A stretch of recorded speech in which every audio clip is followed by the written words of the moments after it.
Hello, welcome to AleaSoft webinar.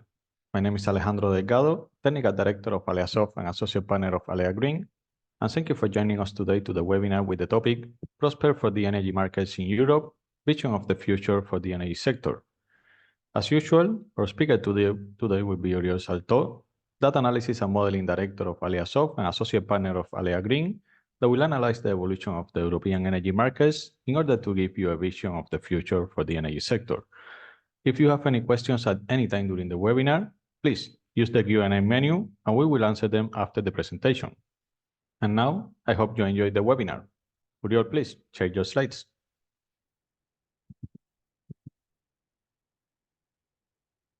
Good morning. Thank you, Alejandro.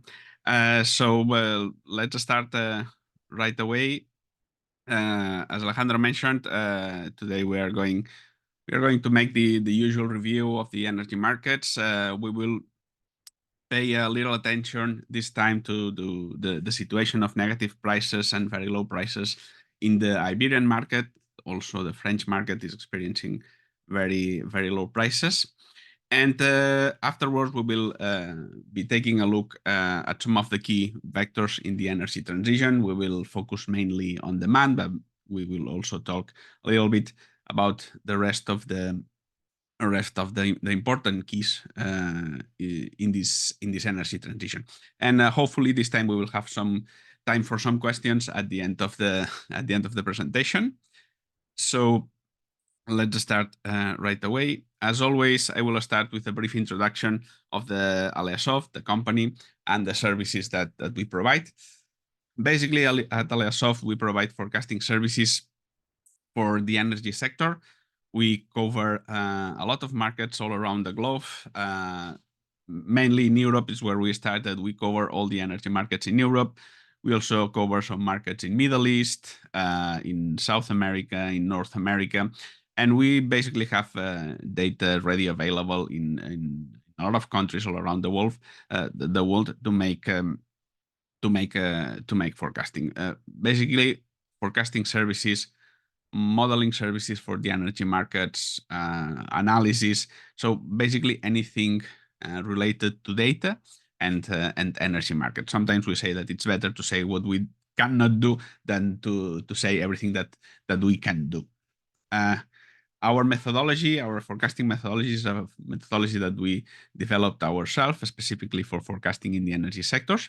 The main 3 points that we always like to stress about this methodology is that it is a scientifically based methodology. This gives very consistent, robust, stable, accurate results. The accuracy and stability, it's one of the aspects that our clients most appreciate about our forecasting services. And it's the forecasting methodology that we have been using now for more than 25 years, starting in the Iberian electricity markets and now covering all the markets in Europe and other markets around the world. So as I said, we provide a lot of services. We divided more or less into 6 divisions in order to make them more standard and easily to distinguish. We have long-term forecasting services up to 3 decades ahead. Then what we call short and mid-term. This is from hours or days ahead up to 2, 3, 4 years. We have a marketplace for PPAs and also for buying and selling renewable assets and renewable projects. We make all kinds of optimizations and analysis on battery energy storage systems or hybridization of renewables and storage. We provide services, data services, so we are providers of information. We have an online database available for our consumers, and basically we provide consulting for any aspects of the in the energy sector in any market in the world.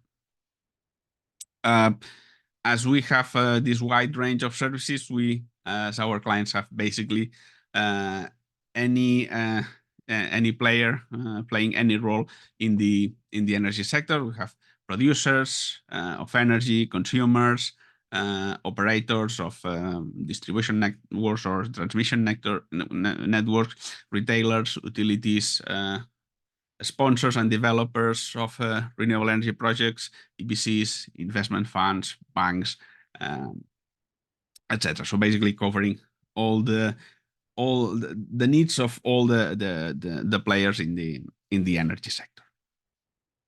So let's start as always with the fuels.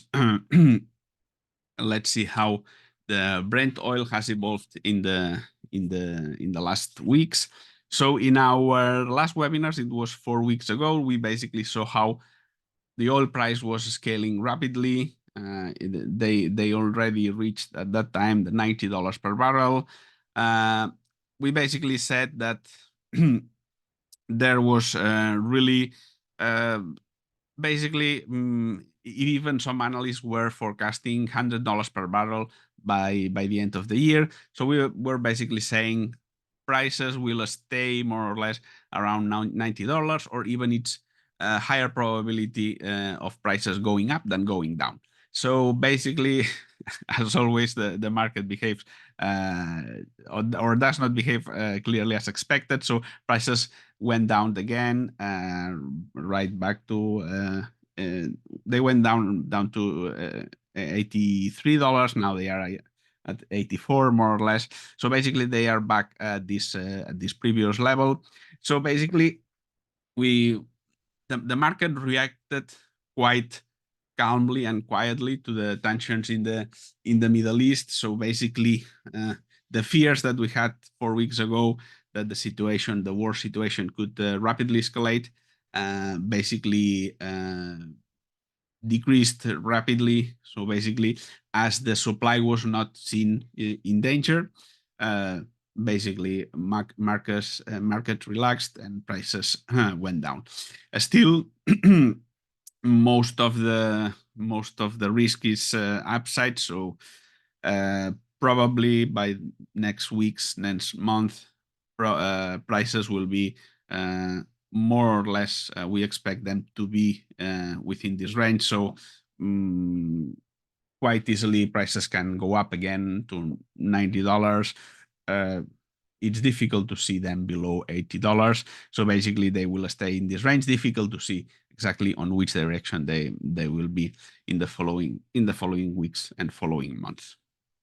And again, as we usually mention, there's kind of two views on how the oil demand will evolve during this year and the following year.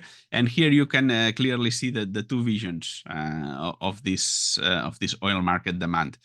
On one side, we have the producers countries that basically say this is or the demand will increase with respect to the one that we had in the first quarter. The demand or the production needed to match the demand will increase by basically more than 2 million barrels per day during the second half of the year. While on the other hand, we have the International Energy Agency that it's basically saying we are going to need more or less the same demand that we are having right now. So basically a much less tight market.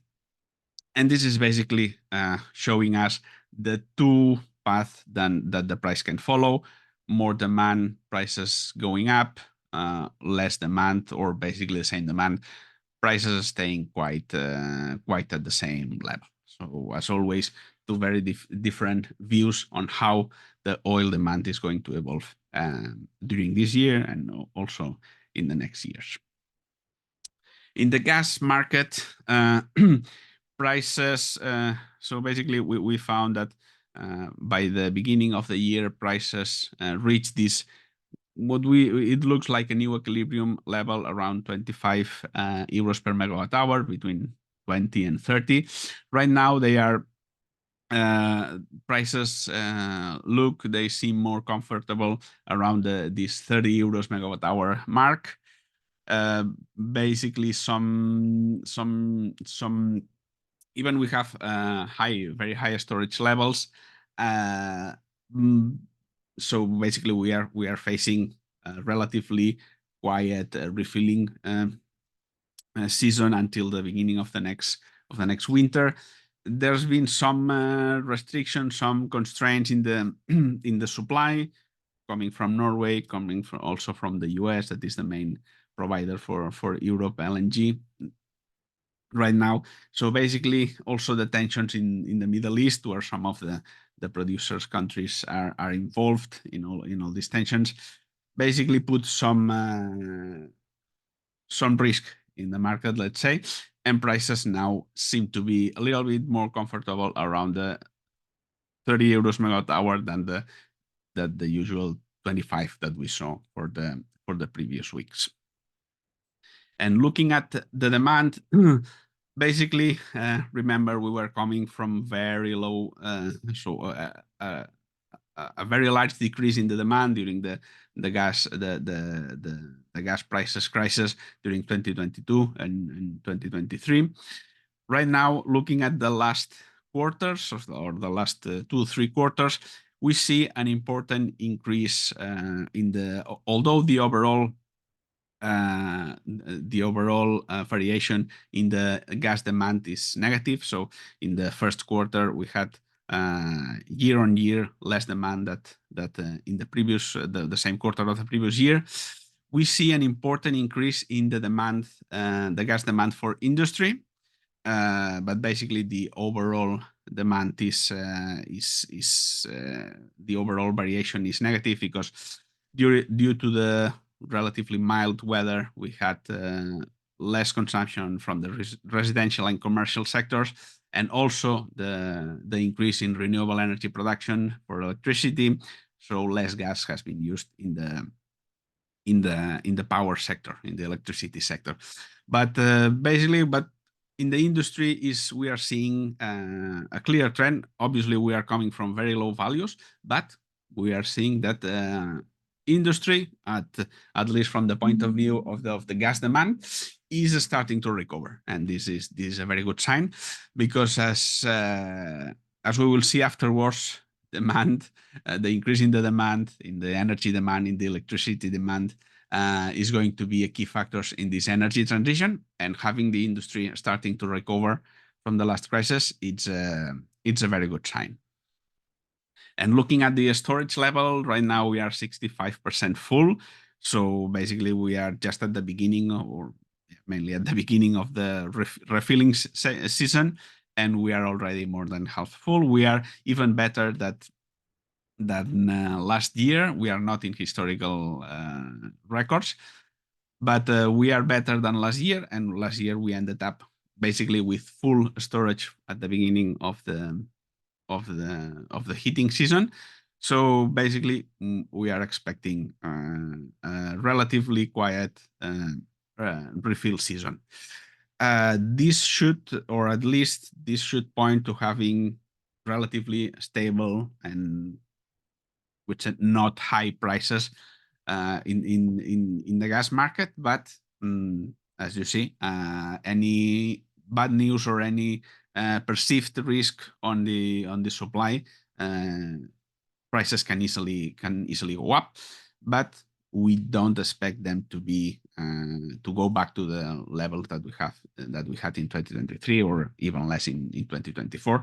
So relatively quiet refilling season. Then when we look at the forward curve, we will see that next winter we may expect higher prices. But okay, we will see. And finally, the CO2 emission allowances prices. Since mid-February, we are seeing a pretty consistent upwards trend. It's the longest sustained growth period that we had in more than 1 year. The last one was at the beginning of 2023, but since then everything has been or flat or down or downwards. So we are in a pretty good trend. So it's looking at the historical history of prices. Well, it looks like we may be recovering the long-term upward trend of this market. Obviously, it's always difficult to see because we have seen important decreases after periods of of increasing prices, but at least we see that we are more or less where we should expect at the long term. Now let's let's go to see the electricity prices. As always, I will use this opportunity to show you our online database. Here. It's an online database, basically having all the information ready, always updated in the same format, easy to download and analyze for what we call observatories that are basically grouped in electricity markets, also fuels, some macroeconomic data. We are adding new data each day. And I'd like to show you this time that we have included the forward curves that we usually show afterwards in the presentation. We will take a look at them afterwards, but let me show you that they are already available in the data in the online database. This is the Brent curve for the Brent oil, and here you can see and then download and print and show all the real spot data in the past and the forward curve of the last market. We have the forward curve for the Brent oil. This is the one for the TTF gas. As I was mentioning, we may expect higher prices during 2025 than already lower prices in 2026. We will take a closer look at this forward curve afterwards, comparing them with the ones that we saw in our last webinar. Also, the forward curve for coal. We usually don't show this in the slides in the webinar because coal is now quite marginal in the most European markets, and the CO2 forward curve also. So as you can see, new data is being added continuously into the online database. So electricity market. So this is the monthly average price for the some of the most important electricity markets in Europe from 2021. So the last full month that we have is April. So compared to the last month that we saw in our last webinar, that was March, you see how all the markets went down. So the Italy and Germany were down by 2% and 4%, UK by 13%, and then we have Spain and France. They went down. These are these two, the ones that are at the very bottom. They went down by 33% and 47%. So they went down. All the markets went down basically for having less demand. So typical situation in the spring and in May. So less demand, more renewable production coming from solar, from photovoltaics. So basically prices went down, even having a little less wind energy that we had in April. But basically the main factor, demand going down, and basically putting downwards pressure on the electricity market prices. Having a look at those are the daily average prices since March. And basically you can see that it's difficult to see the general trend, but in April, prices went down. What we can see here is that this blue line at the very bottom, that it's the Spanish market. We already saw in our last webinar how we were having a situation of really, really low prices for extended days, for several days and weeks in a row.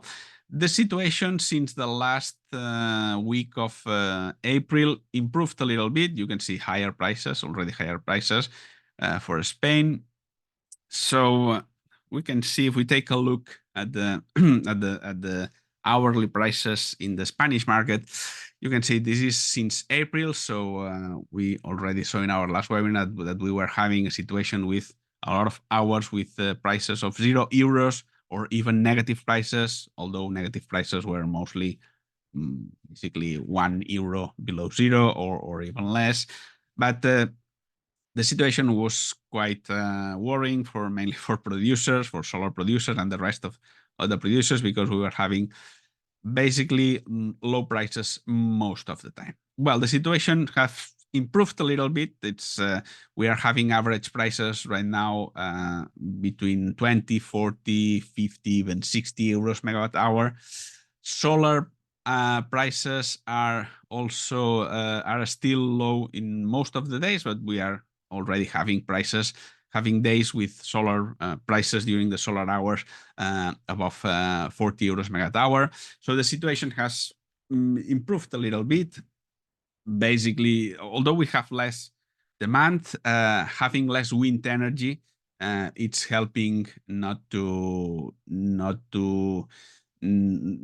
put so much pressure on prices. So situation has improved a little bit, although we are still with most of the solar hours with very low prices. And I'll go back to my slides and let's take some more time looking at this situation of lower prices in the Spanish electricity markets. Excuse me.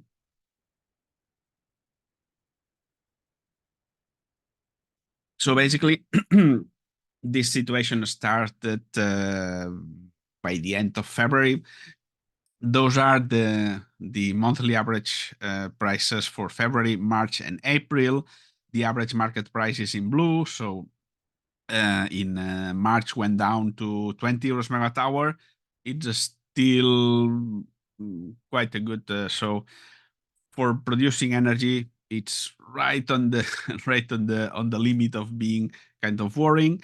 But then in April, the market price went down to 15 euros megawatt hour. If we look at the capture prices for wind and solar photovoltaics, in March it went down to more or less 11 euros megawatt hour. And in April, prices for photovoltaics went down nearly to 5 euros megawatt hour. So obviously, this is not the ideal situation for producing energy. But as we said in our previous webinar, having really low prices and low prices for photovoltaics and also for wind during the spring, it's usually, it's the usual situation during the spring season. Although in this case, having low or very low market prices means that we are having even lower prices for the solar. So this year the situation is a little bit more complicated or a little bit more worrying than it usually is. So if we try to understand or see where this situation is coming, we are showing here, let's call it residual demand. It can be described in several ways. We are basically here showing basically the demand and the exported energy. So this is all the energy that the system is needed, demand plus exports. And then we subtract everything that we import: wind energy production, solar energy production, hydro, and nuclear. So we are basically leaving the demand that has to be matched and fulfilled by gas or by thermal plants. And you can see how we basically have a pattern where during the weekends, when we have less demand, during the central hours of the day where we have more solar, we are basically having a very low residual demand. And in these situations where this and if we try to correlate this situation of low residual demand with the times where we have zero or negative prices, are these bands in orange, you can see that there is a really high correlation with high correlation between this residual demand and the zero prices, basically because this these periods where we don't have residual demand, basically it means that we need basically no gas. So when it's not the gas, the one that is setting the price in the electricity market, prices are going really are going down really fast. So basically, to see how this where the situation comes from, more or less. So what could we do, or what can happen in order not to, or to have less situation of zero or negative prices in the electricity market? Well, basically, obviously having less renewables would improve this situation, but it's having less renewables means having more gas, so it's not the ideal situation. But looking on the other side of this equation, having more demand, it's what could improve and what should improve this situation of very continuous or very recurrent low prices in the electricity market. So, and if we make an exercise of market fiction, let's say, basically imagine that we didn't had the COVID crisis, we didn't had the energy price crisis. This has been two very consecutive crises that had a huge impact on the demand. So if we think on the demand that we had in 2018, I mean, it's not so difficult to imagine, because we have had more demand that we are having right now. So if instead of using the demand that we are having right now, let's put the demand that we have in 2018, that it's something quite realistic. I mean, we are not talking of having 20%, 30% more demand. We are just trying to see the situation with the demand that we had in 2018. So it's quite a realistic scenario. So using that, we could expect to have 3 or 4, between 3 and 5 gigawatts more of demand, and that's quite a lot. If we just add this extra demand of 2018 to the graph that we previously saw, we can basically see that the situation would be much better, much sustainable, because we would be much farther than this zero or very low residual demand.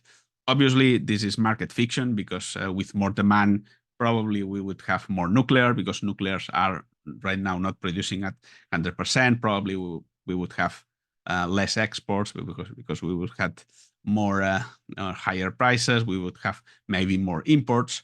But basically, to see how demand is a key factor in this situation, and as we will see, is a key factor in the whole energy transition. So afterwards, we'll be talking a little bit more about the demand and the role that it is playing in the prices. So let's now see the forward curves, the futures market, what the futures market are telling right now about the energy that it's going to be delivered into the future. This is the Brent oil forward curve compared to the one that we saw in our last webinar.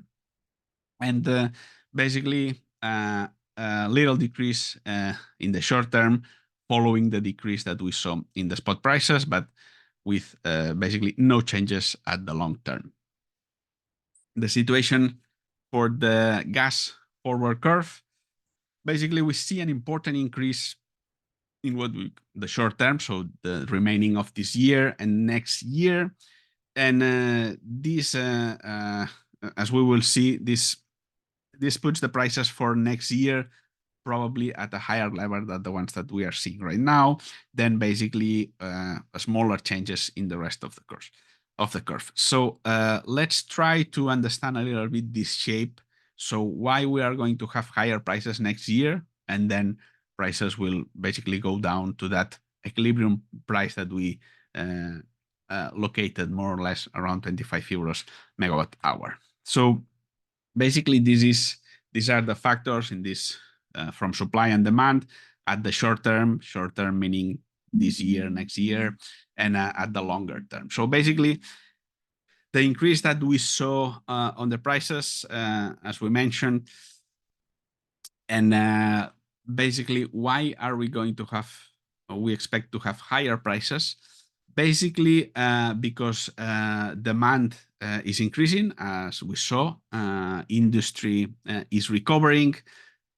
The demand for during the summer, it also increases because we need more energy for cooling, more electricity production. So basically, and the expected increase in the gas demand for the summer of 2025 it's expected to be even more than 10% larger than the one that we are going to have in 2024. So really important increase expected in the demand for 2025. And also Asian countries are still consuming or still demanding a lot of gas. And on the supply side, we had the shortage that we commented during the when we saw the spot prices. Basically, some shortage coming from Norway and also from LNG, and the expansion and the increase on the exporting capacity coming from the United States. Several of the projects have been delayed.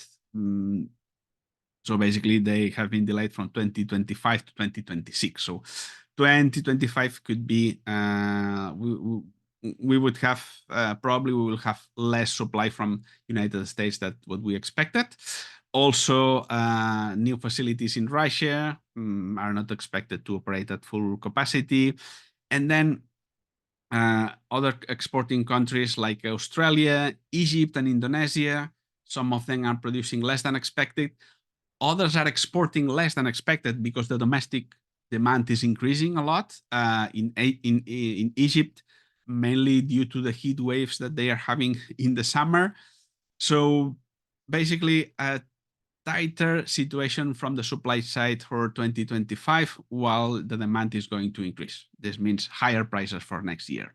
When we then go to 2027, 2028, basically we will have the new wave in the LNG market. It's going to be Qatar. So by 2027, 2028, we will have a lot of new supply coming from Qatar. So basically, the situation is going to be, or it's expected to be, more balanced. And also from the demand side, once the prices go down enough, then we will have all the emerging markets, mainly from Asia, will go to start consuming more gas, because the energy transitions here in Europe, for us, it's clear that the energy transition means switching from gas to renewable energies. That is basically our main goal. But for the emerging markets, the emerging countries in the rest of the world, for them, energy transition, the first step, it's switching from oil and coal to gas. So the energy transition at the global level will probably mean an increase in the gas demand. So this is something that it's clearly different in Europe than in most of the rest of the countries in the world. And the CO2 forward curve, basically, as prices keep increasing, basically the forward curve is moving upwards 12% since the ones that we saw in our last webinar 4 weeks ago. And the forward curve for electricity markets, basically very small changes. Most of the changes in Cal 25, very correlated with the increase in gas futures for 2025. The ones that increased more: Germany 11%, Spain 13%. So, and just as a summary of this first part, basically summarizing what are the key elements that we are taking into account when forecasting. The oil price basically saw how it retreated. It went back to the $80-$85 from $90 a barrel. Although the geopolitical tensions are mainly the biggest factor that are putting pressures upwards. So probably $100 in the next weeks, next month, it's a little bit difficult, but going back to the $90, it's not going to be really difficult if if the situation changes. Natural gas prices increased a little bit now at the level of 30 euros megawatt hour. Short and medium terms, we saw how there is an upwards pressure on prices. So probably right now we are seeing higher prices for 2025. CO2 prices keep increasing, pretty stable upwards trend during last weeks. In electricity markets, we saw lower prices in April. The situation of negative prices and very low prices in Spain improved a little bit, but it will probably continue more or less in May. In June, it's possible that we will already see basically a different situation, because there we will have basically even less wind, and we will start see the demand increasing through the summer. So and basically at the very longer term situation is the more or less the same as always. Their prices will be basically driven by renewable energy, the increase in the demand coming in some part from the production of green hydrogen, and how the energy storage system will hybridize with all these technologies and all this hybridization and all this interconnection of all these different renewable energy technologies and new demand and new consumption technologies are going to play a role in the setting of the prices. Okay, so excuse me.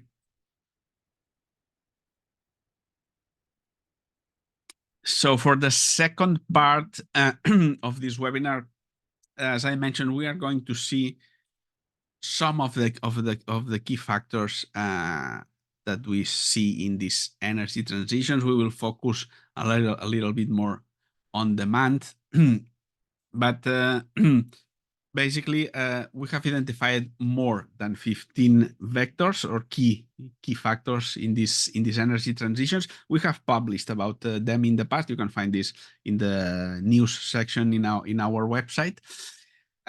Some of these vectors obviously are more important or have more impact than others, but all of them, or the important or the key factor is that how all of them progress or advance in this energy transition. So we have key factors, and then how they advance in this energy transition. So both things are keys. Okay, and because the relative velocity of each of them with respect to the others is what is going to make this transition, let's call it smooth or a little more risky. I wouldn't say catastrophic, but at some point, having all these vectors not going at the expected pace, it can really put serious delays, or even in the worst case, making the energy transition impossible. But we expect that this is not going to be the case. Okay, 4 of the most, as I mentioned, all of them are important, but some of the most important are on one side demand, and electricity demand, very related with the production of green hydrogen, and on the other side we have the renewables energy. So, and between these two, to make these two match or work probably, we also need the energy storage. So we have been focusing a lot, and we have been increasing a lot the renewable energy production, solar PV mainly in Spain and in Europe. So basically this gear is rotating very fast, while on the demand side it is rotating the other way around that it is expected. As I mentioned, electricity demand has been decreasing in in the last years. So basically the opposite of what we expect during the energy transition. So having all these years advance at the same pace or the expected pace, it's going to be key, because if not, we are going to have conjunctural or temporary transitional situations like the one that we are having right now, that we have a lot of renewable energies, but on the other side, we don't have enough demand to use all this energy. And we are saying this situation of negative prices or very low prices for extended periods of time. So basically having all these vectors advancing at the right pace, at the right velocity, it's important to have always a balance between demand and supply. That it's exactly what we are not having right now. In order to have the properly integration of all the renewable energies. So it's important to have renewable energy, but it is important to have enough demand and enough demand to match this renewable production and enough energy storage to be able to integrate it and manage it properly. Also, having this all these vectors working properly would avoid curtailments. We would have more stable prices, and we would be able to decarbonize those sectors that are difficult to electrify and would need to use other clean fuels. The one that is having the one that is more appealing right now, it's green hydrogen. And another important vector is the one coming from the electricity grid. So the improvement and expansion of the electricity grid is also critical.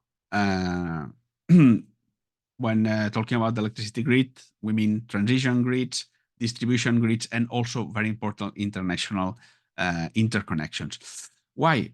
Having a better grid or an improved grid, it means that we can integrate more renewable energies. We can, again, avoid curtailments.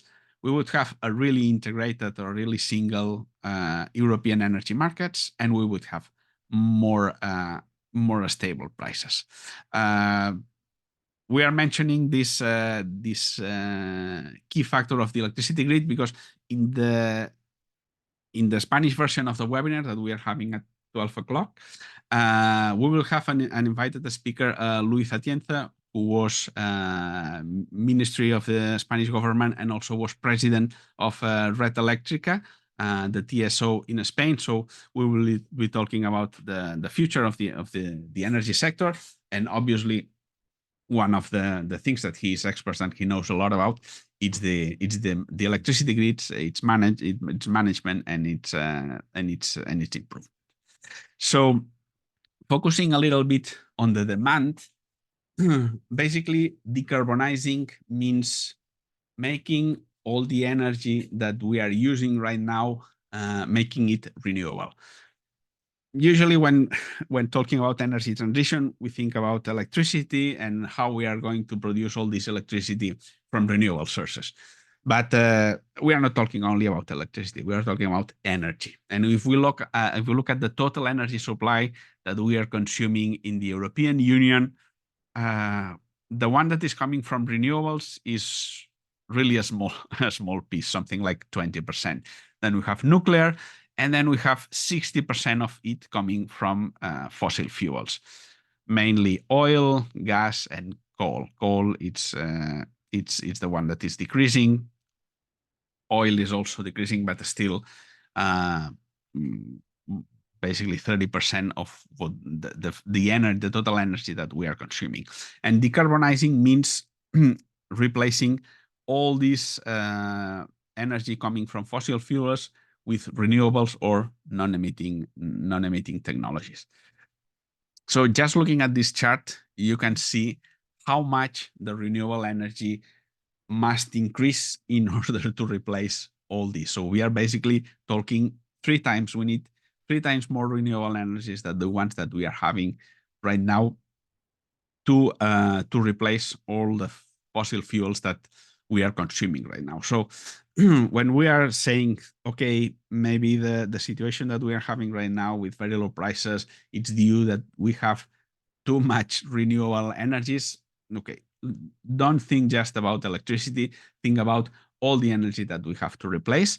And obviously, or the demand decreases a lot, or we will need a lot more renewable energy to just replace the energy that we are using right now. If we want to expand, either increase our energy demand, then we would even need even more renewable energy. So the situation, it's just to see that the situation it's quite different when we are talking about energy in general, not just about electricity. And this is the situation for Spain, more or less in the same situation, 69% instead of 68%, but basically the same situation. We need a lot more renewable energies in order to decarbonize every sector in our economy. And if we, instead of looking now at the primary energy, we look at the final energy, so in which form it's the final energy that we consume, we see that in the European Union right now, it's, or it was back in 2021, it is, electricity is just 24% of all the final energy that we are consuming. 64% it's coming directly from fossil fuels.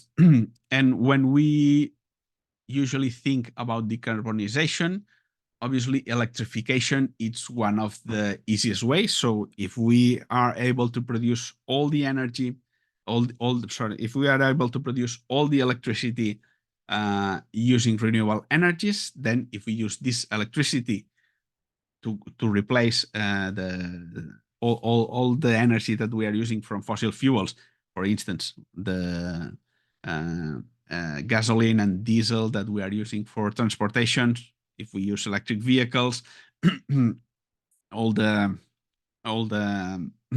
gas that we are using in industry, we are able to electrify all these industrial processes. If we are able to replace most of the energy, or if we are able to use electricity as the main final energy in our energy consumption, then we can achieve decarbonization. Obviously, not everything is electrifiable. We can think on very high temperatures in industry, or in the transportation sector, very heavy transportation, very long distance transportation. This is usually very not efficient or even impossible to electrify.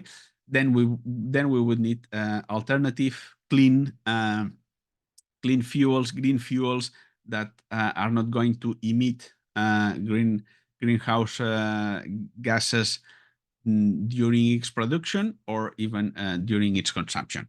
And some of these, or most of these new green fuels are going to be produced using electricity. So at the end, more or less, or most of the decarbonization is going to be in one form or the other through electrification. So again, looking at the picture from the side of the final energy, again, we need to multiply by 3, by 4, the electricity that we are consuming right now. So again, from the other side, looking from the other side, the increase in the electricity demand needs to, or the electricity demand needs to be increased quite a lot. In Spain, the situation is a little bit worse. 72% of the final energy comes from fossil fuels. Electricity right now it's 27%. And another graph just to make you feel how is the dimension of this energy transition. Spain is consuming right now around 350 terawatt hour of natural gas per year. You can see that most of it's coming from industry. The power sector is also consuming a lot of gas. Residential and commercial, it's decreased quite during the last years. But the important is this figure, 350 terawatt hour. This is the gas that we consume per year in Spain. If we want to replace this gas, because decarbonizing means replacing also all the gas that we are using. As a reference, right now, the electricity consumption in Spain it's at the most 250 terawatts hour. So the energy that we are consuming with gas, it's more than the energy that we are consuming with electricity. So if we have to replace all this gas, if most of it is replaced with electricity, it means that at least the demand have to increase by 2 just to replace the gas. And another picture, I tried to make these bubbles at the scale just to see the dimensions that we are talking about. Electricity demand in Spain, it's basically 1/6 of all the energy that it's consumed in Spain. So again, if we have to make all this consumption of energy in the form of renewable energies, the electricity demand is going to increase a lot. But then we may be producing renewable energies not just for ourselves, because we are interconnected with Europe. And in Europe, the relation is more or less the same. Europe is consuming 11 times more electricity than just Spain. But the size of all the energy that is being consumed in Europe, it's 12 times the one that we are consuming in Spain. So again, if we have to replace all this energy, well, not part of it is already electricity, but if we have to replace all of it with electricity, the increase in electricity demand, it needs to be really, really huge. So probably the situation that we are living right now with very low prices can be kind of critical and worrying from producers. But the expected or the needed increase in electricity demand, I mean, it's going to make us,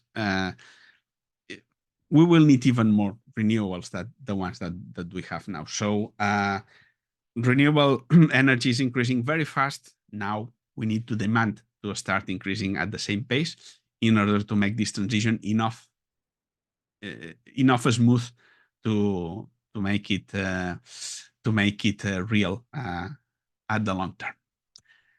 Okay, thank you, Alejandro. I don't know. I think. Let me just remind you of our next webinar. It's going to be the number 25. Going to be in June. And we will have again invited from ENGIE. They have been collaborating in our webinar once a year for the last 3 or 4 years. So always very interesting. We will talk about investment in the renewable energy sectors, regulatory changes, about PPAs. Always very interesting the collaborations that we have with ENGIE in these webinars. Okay, now, yes, Alejandro, I don't know, I see we have already some questions. Let me drink some water and then I can start with the questions.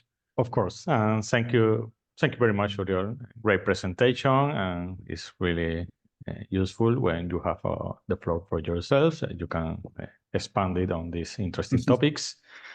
And yeah, we will start now the Q&A section of this webinar, and I will answer a couple of questions while Uriol drinks some water. So I have 2 questions regarding the online data platform that Uriol showed. The first one is, do you offer a trial period to access the Alea Energy database platform? And yes, we offer a 1-week trial period, so you can see all of the data included in the platform and the different options that we include, so to compare the data and to export it and to see any relationship between all of the data available. Then we have another questions. We are interested in some European markets besides the ones that are included in the online platform. Can we request data from other markets to be included as part of the access?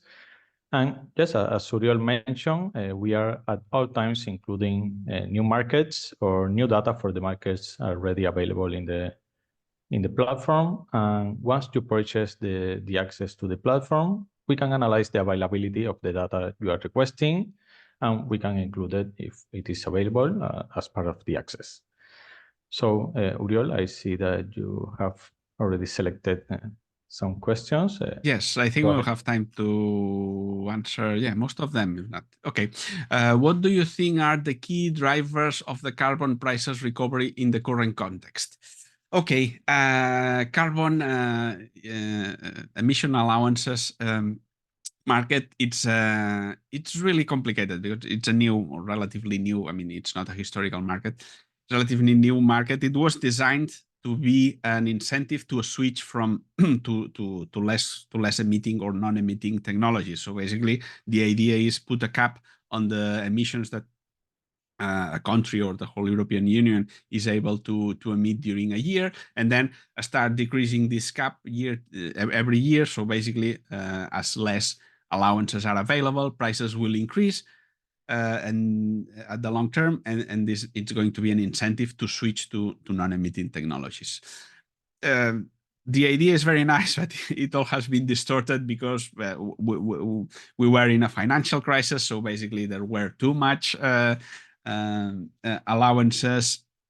And then at some point, looking that this market was really expected to increase at the long term because this is how it was designed, then we had a very strong speculative component that made the prices go even higher. It's a market that it's usually related with the gas market. So basically, during the energy crisis at the start of the invasion of Ukraine, we saw a drop in prices, basically because some of the speculative components in the face of a war basically left the market. So right now, as I showed, it looks like maybe this anomaly during this situation of the energy crisis, if we can consider that it is over. So basically, we may be recovering the long-term trend that is expected for this market. So more or less, if we saw how prices increased between 2021, maybe we are in that trend. So maybe we are again at the trend where prices are expected to increase slowly, but get increasing prices at the long term. Another question: what do you expect about the Italy market? Well, Italian market is always the one with the higher prices. In our graphs, it's always the one that it's at the very top. Well, Italy, the price in Italy is basically set by the gas. It has a I don't have the numbers right now, but I guess most of it electricity mix comes from gas. So it's going to be very difficult to replace all this gas with renewable energies. So it's going to take longer, much longer than Spain or Greece or other countries that are less reliant on gas. So basically, prices in Italy probably going to be higher for a long time because it will take more for them to replace all the gas production, all the gas in their mix. I have a question about negative pricing on how it relates to residual load. Is there any connection at which moments the system is closed by zero prices and at which moment by negative prices? Well, zero prices or negative prices are basically when you have basically no gas or just instrumental gas. So basically, when that residual load or that thermal gap is going to zero. When it is zero and when it is negative, well, basically, this depends on the offers. The curve is really smooth at that time. So basically, so above zero, above 3-4 euros megawatt hour, you have the wind offers from wind energy. So and going to zero, it's already going to basically to solar and nuclear. And then solar also have some space to have negative prices because they can have other inputs of other revenues from guarantees of origin, for instance. So I mean, it's really smooth. So at one point it goes from 0 to -1. It's really smooth. So really, it makes little difference to have 0 or to have minus 0.05. going farther than 1.5 euros megawatt hour. For that to occur, we have to go to very, very low demands. So it's really difficult to show this kind of demands. So probably, at least if the price structure in the offers of the producers do not change radically, it would be difficult to see prices going below -1, -1.5. But I mean, we will see, because just some weeks ago we saw it was nearly impossible to have negative prices, and we already have them. So, but really having -100, -200 that we sometimes saw in other European electricity markets, as the price curve is right now in Spain, it's going to be difficult to have such level of prices. And okay, just another quick one. Are the prices in the data futures gas prices presented in nominal or real terms? Just a reminder, those are the forward curves. So those are the prices in the futures market. So are prices paid today for the energy that is going to be delivered into the future? So they are prices from today, from 2024. Okay, Alejandro, I think we are on time this time. Yes, and thank you, Oriol, for the answers. And that concludes the webinar today. As Oriol mentioned, I invite you all to register to our next webinar in June. We will be sharing it again with speakers from ENGIE, really interesting every year. And thank you again, Oriol, for the presentation, and the audience for joining. Have a nice day. Goodbye.